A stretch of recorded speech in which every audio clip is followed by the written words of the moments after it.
Are we live? Excellent, we are live. All right, so first things first, I apologize for the echo. All right, so as you can see, I am in a new location now, new office space. Very exciting. Have not yet treated the space though. It's literally just my desk and my computer. I've got a bookshelf in the back and my guitars are off camera right here.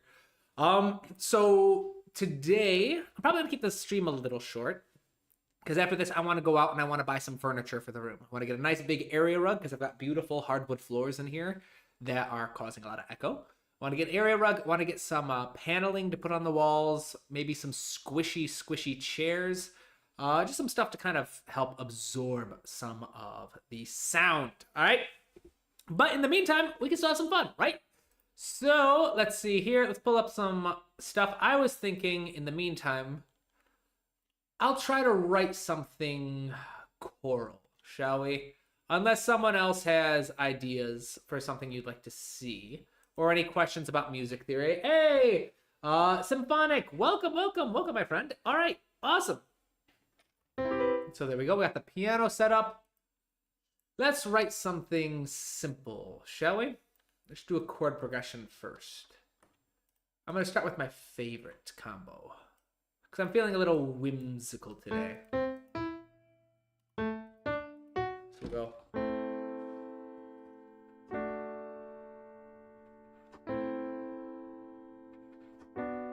So we'll do A to D. You know what? No, yeah, we'll stick to the one chord per measure. So how's everybody doing? How has your week been treating y'all? See.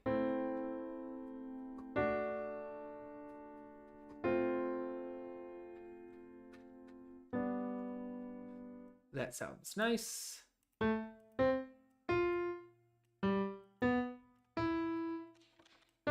So what was it? That was A minor, D major, to F major, to G major. Then that's repeat A minor to D major.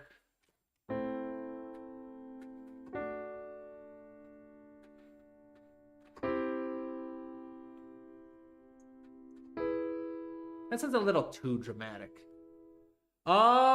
No name, you already wrote that, no? You're probably hearing this right here. I use that combination of two chords a lot. I've used it in soundtracks, I've used for plays, for films, for little like academic exercises here on the live streams.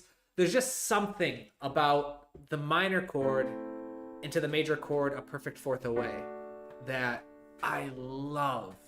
It gives this beautiful, whimsical little quality.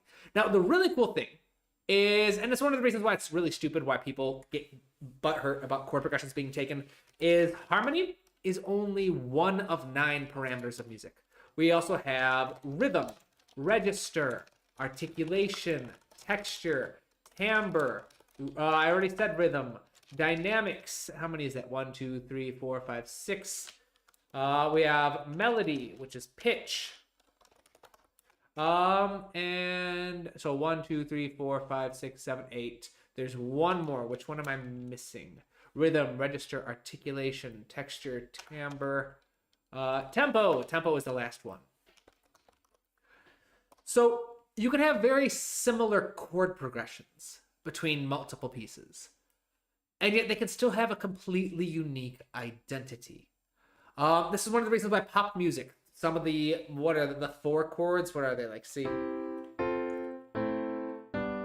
Or some combination of chords like that. I'm blanking on which chords are the 4 chords. But a lot of pop songs use the same exact chord progression. Doesn't mean that they're all copies of each other. There's a limit to how many chords can be used, especially if you're sticking to major or minor harmony. I'm sorry, drinking out of my giant mug that has no handle because it broke off. But it's not so much about which chords you use, it's about all of these elements that you collaborate with and put together. So yeah, I am recycling those 2 chords because I really, really, really love them. But what if we tried changing it?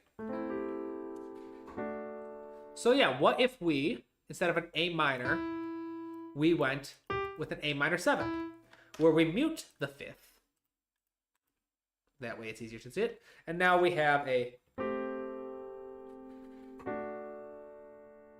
Ooh, I like that.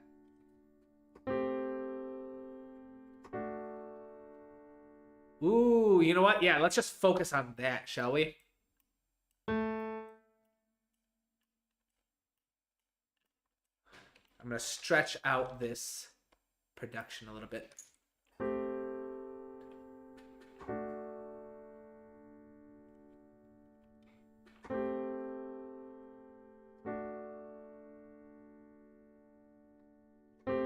And then I feel like on the third time, in fact, let's not stretch this out just yet.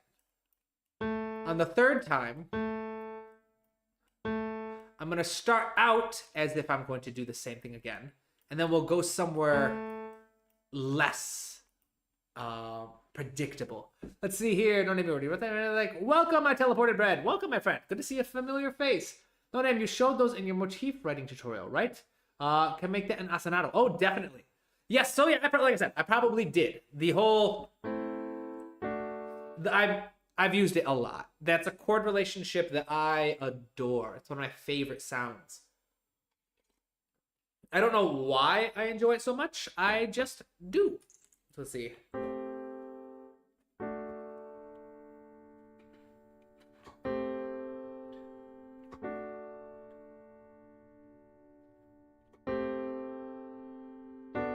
I feel like let's move up. So we go A minor.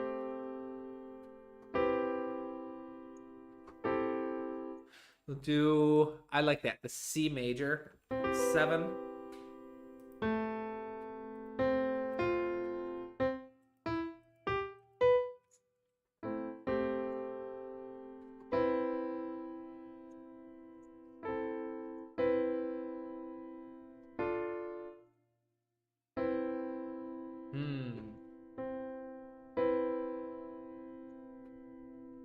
Now I'm just kind of playing around a little bit. I like how this is sounding, though.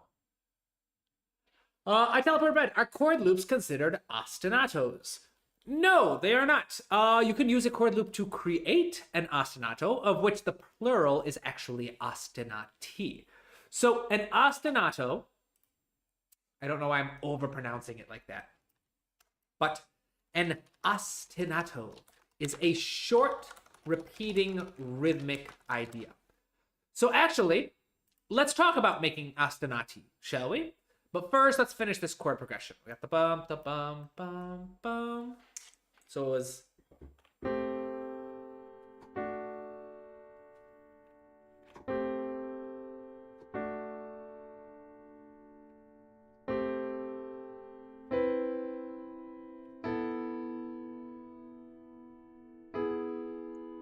So let's do that. I like that.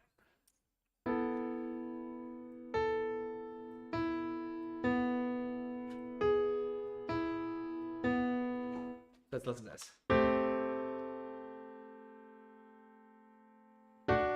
We can probably speed that up a little bit. Let's do 75, actually.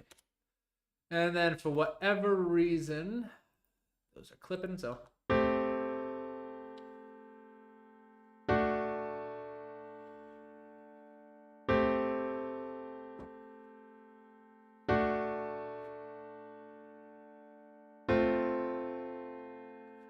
That's the wrong chord. That is supposed to be another A minor 7.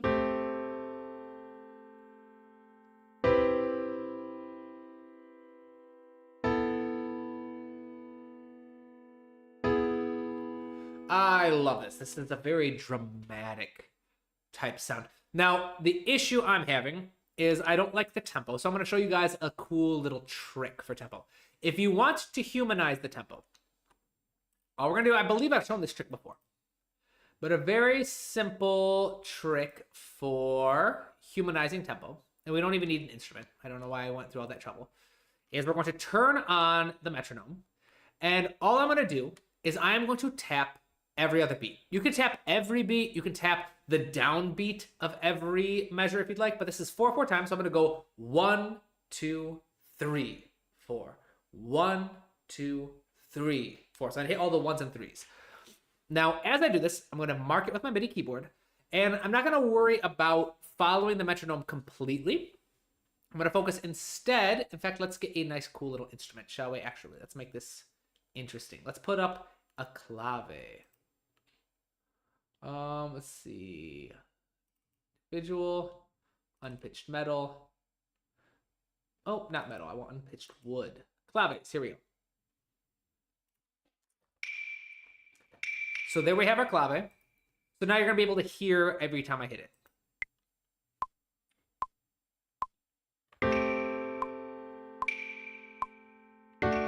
You know what? Let's not do every other beat. Let's do on the down beat, once with each chord progression.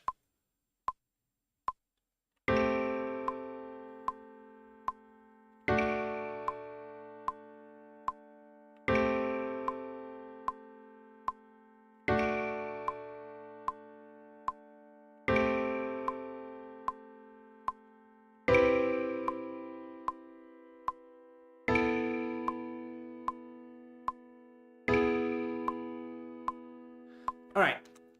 So now if we go in here and we look in, zoom in, you're going to notice they aren't perfect. Most of these, in fact, are a little after these. Some are closer than others. But what I'm going to do is I'm now going to click on this little thing. I'm going to make sure my tempo track is on. I'm going to go to MIDI. I'm going to go to functions. I'm going to go merge tempo from tapping.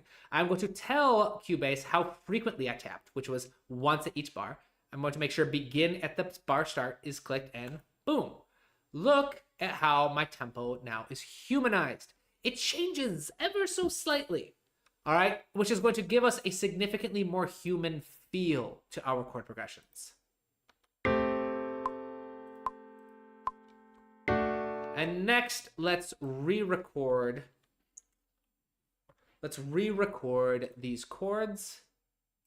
Then after this, I will show y'all ostinato, strategies for ostinato. Here we go.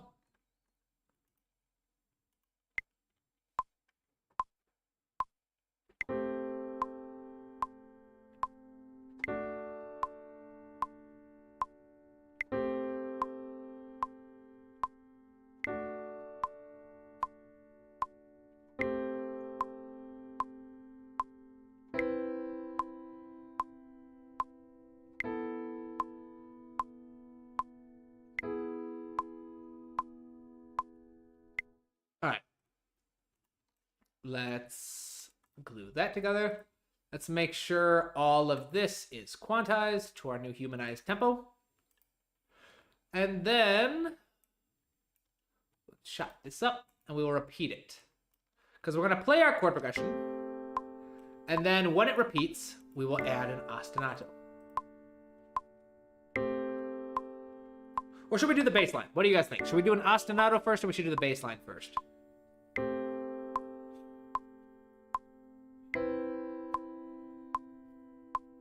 What are y'all thinking?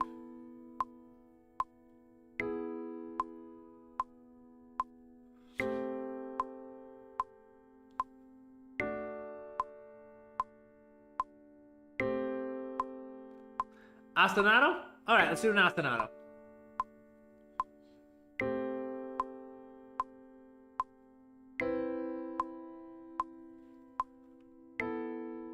All right, so our repeat is here. So an ostinato, as I said, plural is ostinati because it's Italian, is a short repeating rhythmic idea. Now, I do have videos on this, and I'll share a video that you can read up, watch to learn more. But there are fundamentally three types of ostinati. There is a rhythmic, there is a harmonic, and there is a melodic. A rhythmic ostinato is a simple, we'll say, focuses on rhythm only, using pitch only as necessary. So you could have a rhythmic ostinato could be one that's performed in a snare drum, or perhaps probably timpani has pitch, any non-pitched percussion instrument. And you can also have it be played by pitched instruments. But the idea behind a rhythmic ostinato is it will only change pitch as far as is necessary to keep with the harmony. So let's just come up with a really simple, a very simple rhythmic idea. We'll come up with something random. I'm thinking, let's give something a little bit more of a triplet feel. All right.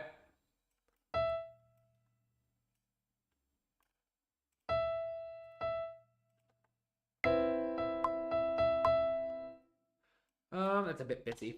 Let's just come up with, let's see what comes naturally, since all this has been coming very naturally.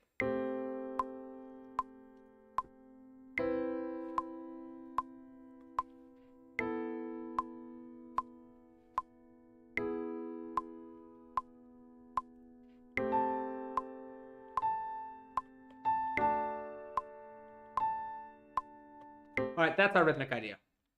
Super simple, a little lame, perhaps, but it's our rhythmic idea. So a rhythmic ostinato, this is the rhythmic ostinato. You can see how it only uses one pitch. It doesn't change.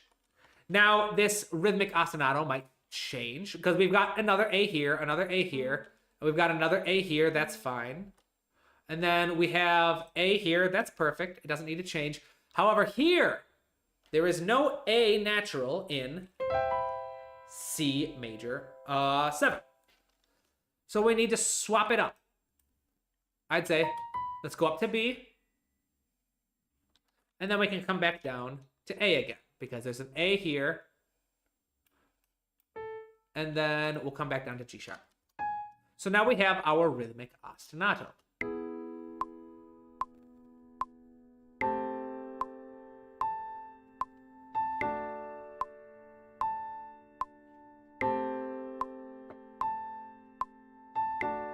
I don't like that second articulation point.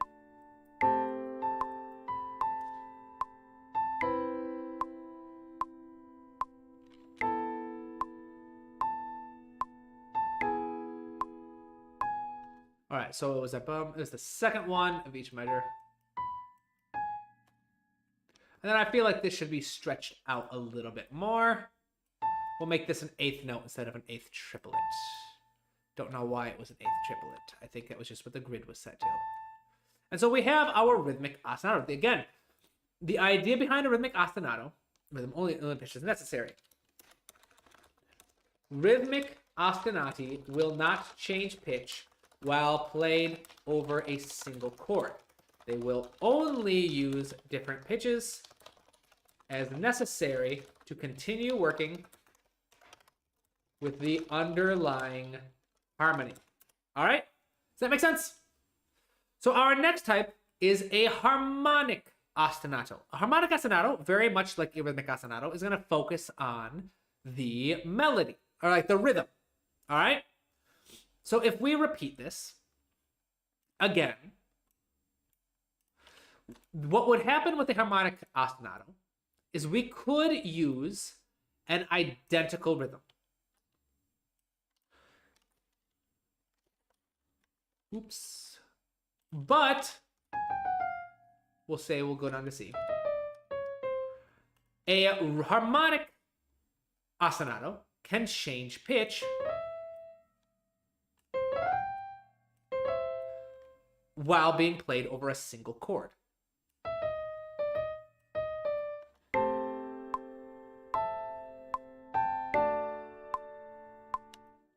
We'll say it come down here. And let's color these, shall we? This is the chord.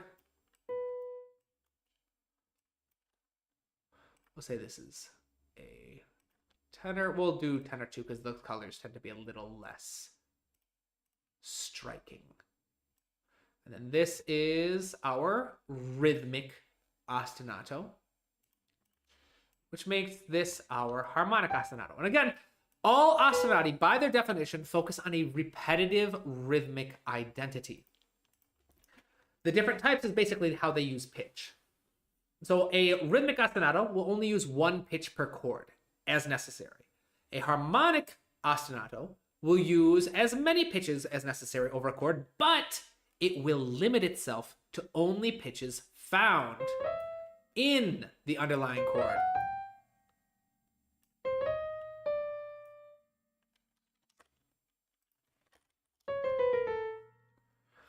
And then we had C.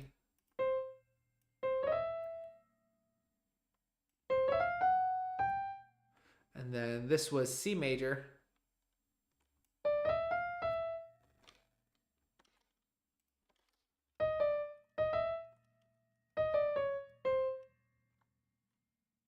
And this was A minor.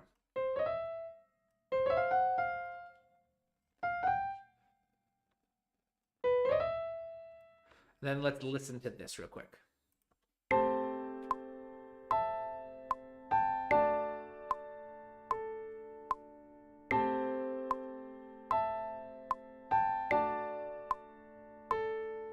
Then I'm gonna get rid of that one because I feel like it. Ooh, that's crunchy. All right, so why does it sound crunchy? Well, a quick look at our chord says this is a C major 7. All right? Of these chords, C and G, the root and the fifth, can be doubled with impunity. They're not going to cause anything crunchy. However, doubling the third or doubling the seventh is going to result in a fairly dissonant, crunchy quality if we have too many of them. This has something to do with things called overtones. If you would like to learn much more, I'll say chord arranging. Where is it? These videos, arranging chords part 1 and part 2, will help explain everything. All right, quite in detail. If you would also like a much more in-depth resource, of course, obviously check out my textbook, which is still on sale because I forgot to take it off sale. This is on sale because the channel members, $5 a month, we have been going through 1 chapter per week during the private channel member exclusive live streams. So make sure you check that out.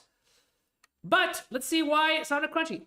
It's because the third and the seventh, which are the notes I'm not supposed to double, are both being doubled here. That was a silly mistake on my behalf. Now I could leave the B, that's fine. It's okay if I double 1 or 2 of them if I like the way it sounds. But I'm gonna come down here. I'm gonna change that, and that should help quite a bit.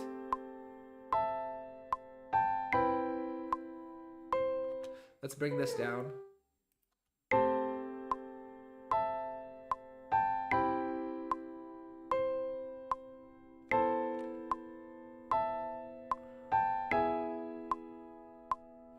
I like that. All right, let's listen to it one more time. Make any changes we need to.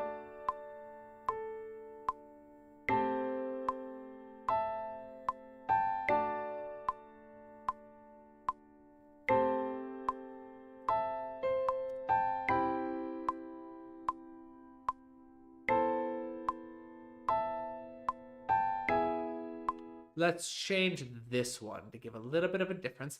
So this is a inverted E sus4. So an E sus4 looks like this because it's an E. Let's do this. It's an E minor or major. And what I have done is I turned it into an E sus4 by raising the third scale degree to a fourth to make a sus chord. And then I put the fifth in the bass. So it's an open voicing now. Or not an open voicing, an inversion. All right, so that's what's happening up here. So I don't want C. I must have misread when I was putting that down. This is an E minor, so I'm gonna want to put down.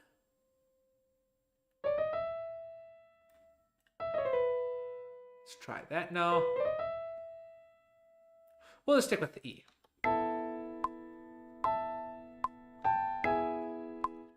And then it wasn't G.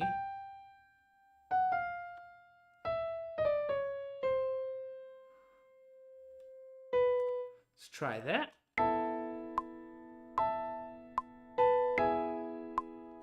That could work. Let's try sticking to E though, because I don't like that giant leap.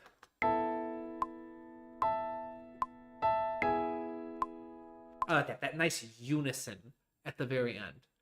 Y'all are being quiet. All right, any questions, any ideas, any suggestions? Today is going to be a shorter live stream, but if you have ideas, please let me know. So coming back to this, a harmonic ostinato includes a combination of arpeggio plus ostinato. They use a short repeating rhythmic idea coupled with multiple chordal tones per chord. So an arpeggio.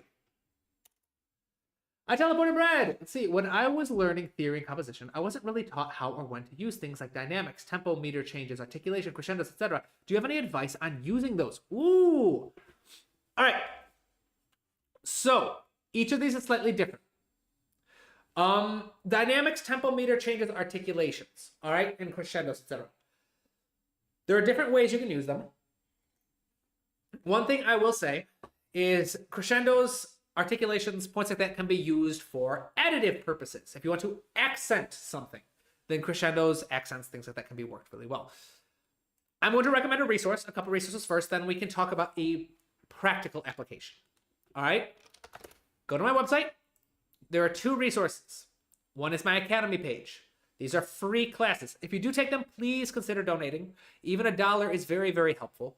All the money that gets donated on this page is used to support the creation of future classes for the Academy, which is just free music education. The one that you would want, my friend, I teleported bread, would probably be Orchestration 2, Fundamental Arranging Techniques, which will teach you a little bit not only about the different techniques and strategies for arranging, but a little bit more about the reasons why you would apply them and when you would apply them. Another one I would give is, of course, my textbook. So what makes this book unique, and again, you can get an ebook copy, PDF and EPUB, so that you can have it on your Kindle and your e-readers. You can get this on my website. You can get physical copies on Amazon. This is a link. Click it and it'll take you to Amazon. I won't click it because I don't want you guys to see my address because I'm signed into Amazon. And this is the table of contents that you can look through and read. All right, so just so you can see everything.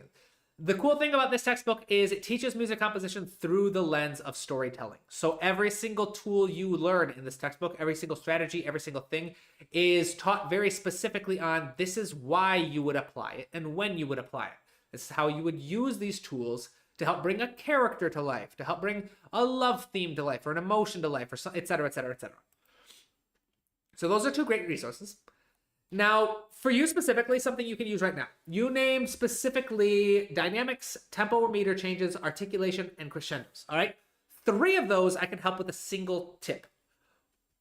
If you are writing a theme or a melody, specifically dynamics, crescendos, and articulations, sing your melody, all right? Just sing your melody. Record yourself singing your melody. It doesn't matter if you have a terrible singing voice. Try, all right? Try and listen to the natural instincts of what you do. Do you stretch out a specific note? Do you hit a note a little bit harder than the others? Or do you naturally sing some parts crisper and shorter than others? What are you doing naturally? What are you doing specifically? All right? What comes to you instinctively? Because those are going to help give you a little bit of an idea. Those things you mentioned, dynamics, articulations, and crescendos, and other things that are similar. Very, very useful. But those music notation, those tools for music notation are tools for conveying an idea. All right? When someone writes a book or like a recipe, let's say a recipe in a cookbook, you don't start asking when do they use very specific words. No, because the use of specific words aren't as important as the meaning they convey, the instructions they convey. It's the same for music. Specific articulation points, specific dynamic markings, they aren't there to be kind of like written in stone. That's supposed to be like, there is this standardized volume of decibels that all mezzo forte markings are required to match. No. The markings are there to convey the kind of expression you want. Dynamic markings are mostly to say, all right, here you get a little bit louder. Here you get a little bit softer. Oh, you marked this instrument louder than this instrument. How does the conductor interpret that? Does that mean, oh, you just want them to play like equally. And so the composer was a little more on the nose and said, well, the flute's not as strong as the trumpet, so I'm going to have the flute marked louder than the trumpet or whatever. Or is it meant to be more to convey, I want this part to come out more than the other? A lot of it comes down to the style and personality you want to convey. And again, those classes, the textbook, all that stuff is really, really helpful. But if you wanted a tool you could take away right now, I'd say if you're working on a melody, record yourself singing. And then use things like dynamics and articulation points to help interpret what you hear. All right? Because that's ultimately what music notation is for. Music notation is not music itself. All right? A piece of sheet music is not the same thing as music. Music exists in the air around us. Music is the sound waves that take place across time. Sheet music marks the time and pitch of each note, all right, as well as information like dynamics and articulation points and articulation types and performance techniques to help the musician interpret what you want them to perform. All right, so if you are trying to tell your musicians how to interpret your music, you have to understand what you're telling them to interpret in the first place. I am tripping all over myself. Basically, the idea is music notation works better as a descriptor than a writer in a very, very weird way. Music notation works as a way to convey the music you want. So you start by having an idea of the performance you want in the first place. Play through it, sing through it, and then try to translate that into music notation. Does that make sense? Other than that, there's a lot of other stuff you can use. For example, like accentuation, additive accentuation is really cool. Crescendos are really good for builds and climaxes, and they can also be used for additive accentuation. A lot of really cool stuff. So if you want more theory, check out those resources I shared. That free class I have on my website and my textbook are both wonderful resources. But other than that, like I said, I am sorry, I'm very distracted today. I think the echo of my own voice is driving me a little crazy. Plus, it's just been a stressful week trying to get through the move. But I hope this helps. I hope this makes sense. Does that make sense? I tell his ported bread, let me know, all right? Steven's World, welcome, my friend, welcome. Now, there was one more type of ostinato that we were supposed to cover, all right? Melodic, right? So harmonic is, so a rhythmic ostinato is one that focuses primarily just on rhythm, all right? You don't worry about pitch. You create an interesting rhythmic idea and you move around only as necessary to make sure that the pitches you use still work over your chords. A harmonic ostinato is kind of like a combination of an arpeggio plus a rhythmic ostinato. It is a short repeating rhythmic idea, and you are free to move across multiple pitches over a single chord, just so long as you are sticking to only chordal tones. A melodic ostinato is a combination of rhythmic ostinato plus, we'll say approach tones. All right, so I'll actually say harmonic ostinato. So approach tones or non-chordal tones. We'll say non-chordal tones specifically. So if we were to take this idea that we've repeated now, and we were to repeat it again, identical rhythm, because I'm lazy. All right, so we'll do E this time. The cool thing about the melodic ostinato is it can move around to multiple different pitches and is not limited to just chordal tones.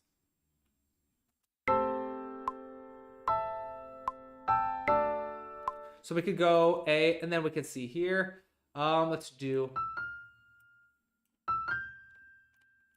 Sorry, you can hear my roommate got back, and it sounds like he's got his family with him. His cousins are visiting. Oof, that was crunchy, because I have an F and an E. Not a good combo. So let's try...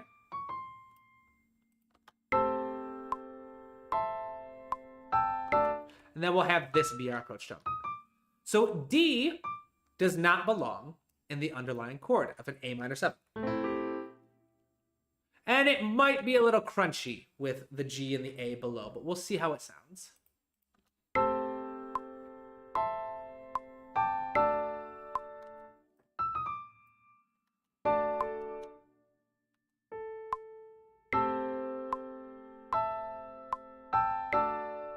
All right, So it's getting a little cluttered.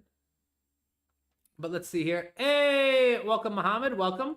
Yes, it does sound a little jazzy, doesn't it? All right, so it's getting a little cluttered. It's getting a little cluttered. So let's actually get rid of these 2 layers, shall we? And create a brand new one. So we've got our repeating rhythmic idea. And that's at the base of this. This is what makes the difference between a melodic ostinato and an actual melody, is the ostinato part. It's a very repetitive rhythmic idea. Usually no longer than 2 bars in length. But see, A minor 7, we'll say E.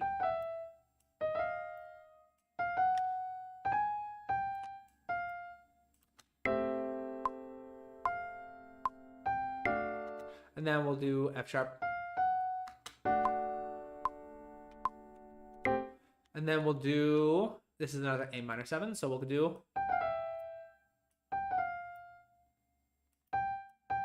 And we'll repeat it again. Now again, ostinati are supposed to be repetitive, so it's okay if we're repetitive and boring here. The point that I'm trying to get across here is that the melodic ostinato can use notes from outside of the chord. So under here, we have an A minor 7. These are the chord notes found in an A minor 7. F does not belong in there.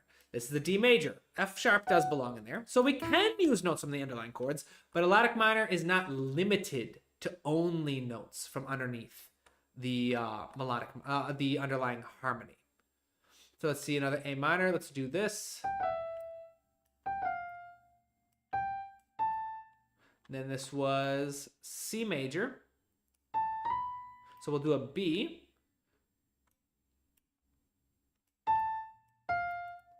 No, because that would be more melodic. Again, I'm trying not to turn this into an actual melody. And what makes it a melodic ostinato is this repetitive rhythmic idea. And ostinato, again, by its very nature, is supposed to be very, very repetitive.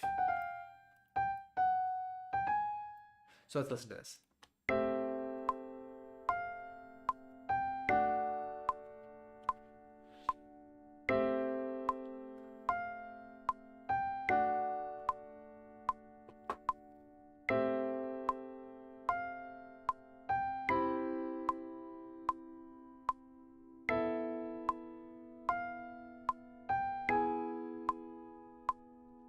And then we can just kind of repeat the idea.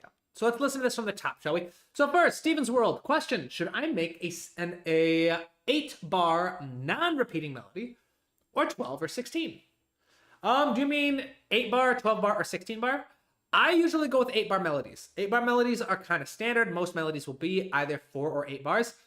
If you want to do, I've certainly done weirder. I've done 7-bar melodies. I've done 5-bar melodies. Now, you don't need to be symmetrical so much, as long as you have a reason behind it, as long as it has some form of internal logic or reason for why it's weirdly shaped, you'll be fine. So I would recommend, if you can get really, really good at writing 8-bar melodies, you'll be just fine. So let's listen to this from the top so we can see the demonstration of each concept. And then, unfortunately, I probably will call it a little early today. Like I said, I need to go out and I need to start buying some furniture for this room to help get rid of some of this echo.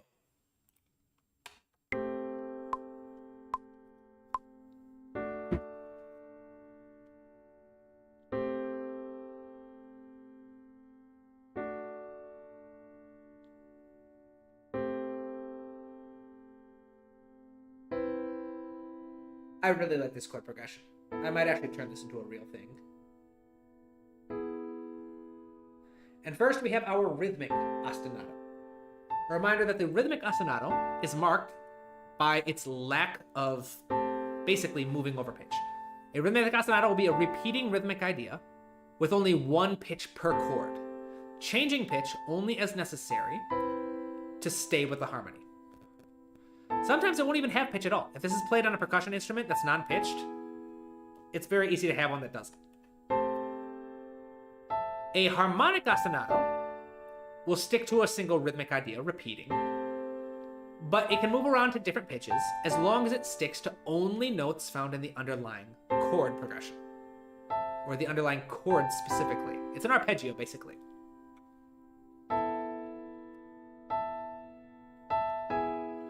Then a melodic ostinato, which is what we have here, is free to use whatever notes it wants, as long as it sticks to, again, that repeating rhythmic idea. In this case, we have this very simple, kind of syncopated feel.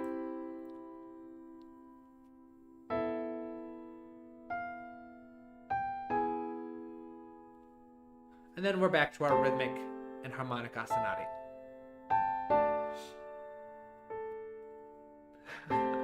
No worries, glad you could stop by, 23. Yes, I did move. Yes, I'm no longer in the old apartment.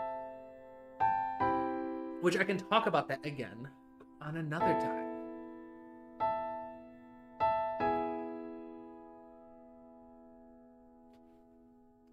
Excellent. All right. So I hope that was fun. I enjoyed myself. Again, I apologize. Today is a very, very short stream. Thank you, everyone who stopped by. I hope you had a good time. If you have any questions, I said I would give you another resource. Tabletop Composer Rhythmic Strings. All right.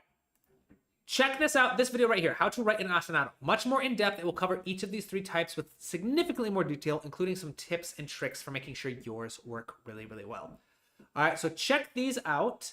And of course, as always, check out my bookshop. All right, my textbook here has a lot of information about ostinati, chord progressions, and all sorts of really cool things. It is currently on sale because I'm too lazy and I keep forgetting to take it off sale. So it'll be taken off sale any day now as soon as I can figure out, as soon as I remember to do it. But for now, my friends, have a wonderful weekend. I will see you all next week. All right, have a good one.